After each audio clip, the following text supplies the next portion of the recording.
Hallihallo, ich bin's wieder. Ihr kennt mich ja mittlerweile. Hört ihr das Schnarchen da hinten? Hahaha, das ist mein Mann. Tja, gut zu verstehen.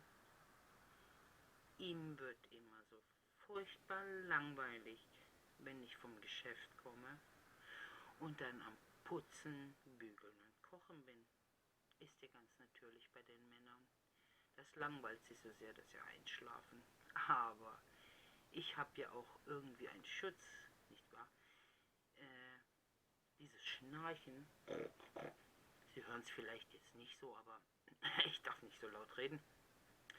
Aber dieses Schnarchen bewahrt uns Frauen ja vor wilden Tieren. Das war ja auch schon in der Steinzeit so. Mein Mann hat mir das so erklärt, wenn er schnarcht, kommen wieder, Entschuldigung, da kommen weder Eisbären, noch Braunbären, noch Pythons oder Krokodile in unser Haus. Denn das ist so ein natürlicher Schutzfaktor, dass wenn ein Mann schnarcht, er uns Frauen davor bewahrt, von wilden Tieren in unserem Haus angegriffen zu werden. Da können wir doch eigentlich alle froh sein, dass unsere Männer schnarchen, denn dann halten sich alle wilden Tiere fern. Was glauben Sie denn, wie es hier aussehen würde?